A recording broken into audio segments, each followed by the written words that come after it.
आप सभी दर्शकों को मेरा नमस्कार। मैं शिव कुमार। आप देख रहे हैं सुनसान क्लास। आपका विश्वास हमारा प्रयास है सफलता के साथ। तो शुरू करते हैं आज की क्लास। आज की क्लास स्टार्ट करने से पहले मैं आपके बताना चाहूँगा कि आपके नंबर सिस्टम जो मैंने स्टार्ट किया था संख्या पद्धति, उसमें आपके अब तक 11 संख्याओं के बारे में हमने पढ़ा चुका है।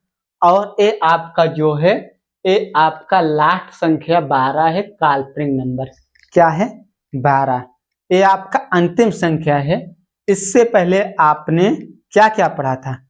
आपने पढ़ा था प्राकृत संख्या, पूर्ण संख्या, पूर्णांक संख्या, सम संख्या, विषम संख्या, भाज्य संख्या, अभाज्य संख्या, सअभाज्य संख्या, परमेय संख्या, अपरमेय संख्या और वास्तविक संख्या।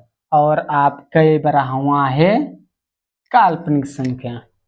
तो हम इसको आज पढ़ेंगे। तो काल्पनिक संख्या को जो हम इमेजिनरी नंबर भी बोलते हैं, इमेजिनरी नंबर। तो इससे हम एक इमेज करेंगे, इमेजिनरी बनाएंगे, कल्पना करेंगे संख्या आखिर है क्या। जिन संख्याओं का कोई भी मान संभव नहीं होता है, ऐसी संख्याओं को काल्पनिक संख्या कहते हैं। जिन संख्याओं का कोई भी मान संभव नहीं होता है, ऐसी संख्याओं को काल्पनिक संख्या कहते हैं, इमेजिनरी नंबर कहा जाता है। जैसे अंडर रूट में -2, अंडर रूट में -3 आदि, इन सबको हम क्या बोल सकते हैं? Imaginary number. इसका कोई भी मान संभव नहीं होता है। तो और देख लेते हैं, ऋणात्मक संख्याओं के वर्गमूल का गुणनफल को ध्यान पूर्वक करना चाहिए।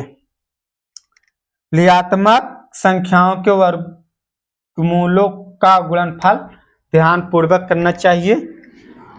उदाहरण के लिए निम्न विधि है। जो हमारे ऋणात्मक संख्याओं को वर्गमूल होते हैं, इनका गुणनफल बहुत ही ध्यान पूर्वक करना चाहिए। अंडर रूट स्क्वायर में है तो ठीक है, लेकिन वो अंडर रूट में है, वर्गमूल में है, तो इसका गुणनफल करने के लिए आप इससे इमेजिनरी संख्या को आई, देखिए आई स्क्वायर, इमेजिनरी संख्या को हम किससे प्रदर्शित करते हैं? आई से। क्या प्रदर्शित करते हैं? आई से, स्मॉल आई से। किससे प्रदर्शित करते हैं? स्मॉल आई से। इससे किससे डिनोट करते हैं? स्मॉल वाई से। लिख देते हैं, इससे स्मॉल आई से प्रदर्शित करते हैं, प्रदर्शित करते हैं। तो आई इक्वल आपका क्या हो जाएगा? -1, ये भी हो सकता है, ठीक, -√2, ये सब हमारा क्या है? अब यही माइनस को मैंने ये आई स्क्वायर कर दिया। क्या कर दिया? आई स्क्वायर, ठीक है। आई स्क्वायर करेंगे, आई स्क्वायर, तो उस तरफ भी आई स्क्वायर होगा। तो आई स्क्वायर क्या होगा? √-1 गुणे √-1 होगा। अब आगे बढ़ेगा तो क्या हो जाए? √-1 गुणे -1, -1 गुणे -1 क्या होगा? 1 होगा, और 1 का 1। तो आई स्क्वायर बराबर क्या मिल सकता है? आई स्क्वायर बराबर आयोटा आई स्क्वायर बराबर 1। तो इमेजिनरी संख्या हम क्या बोल सकते हैं? आई स्क्वायर बराबर 1। ये हमारा फार्मूला। तो आई स्क्वायर बराबर देखो 1 प्राप्त हुआ है, यही है। हम ऊपर ही समझा दिए, आप यहाँ दे सकते हैं आई स्क्वायर -1 का, फिर देखो कंप्लीट हो गया। तो अब तक आपने सभी संख्याओं को अध्ययन कर चुके हैं। नंबर सिस्टम मैंने स्टार्ट किए थे। नंबर सिस्टम में मैंने 2 चीज बताया था। एक तो नंबर सिस्टम में हमारा क्या था? संख्या था, और एक क्या था? संख्यांक, ठीक। बोध होना संख्या है, उससे लिखना संख्यांक है। संख्या यानी नंबर, संख्या यानी न्यूमरल। तो इसके अंदर हमने टाइप्स ऑफ नंबर पढ़ा था।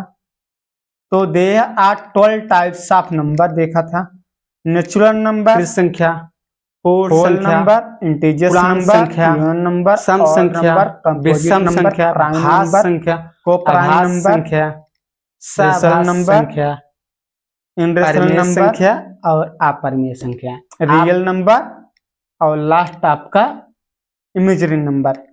इन सबको आज हमने कंप्लीट कर लिया है और आप इन सबको number system and question solution नाम के प्लेलिस्ट अपने यूट्यूब चैनल सुनसान क्लास पे है, वहां से आप 12 संख्याओं को पढ़ सकते हैं और इसका नोट्स कंप्लीट कर सकते हैं।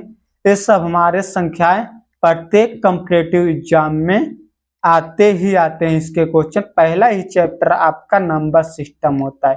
तो नंबर सिस्टम में मैंने प्रथम n प्राकृत संख्याओं का योगफल, प्रथम n पूर्ण संख्याओं का योगफल, प्रथम n सम संख्याओं का योगफल, प्रथम n विषम संख्याओं का योगफल, इन सब का फार्मूला भी मैंने बताया है, उस पर सवाल भी करवाए हैं, तो आप उसको भी नोट कर सकते हैं जो आपके एग्जामिनेशन के लिए वेरी इंपॉर्टेंट है।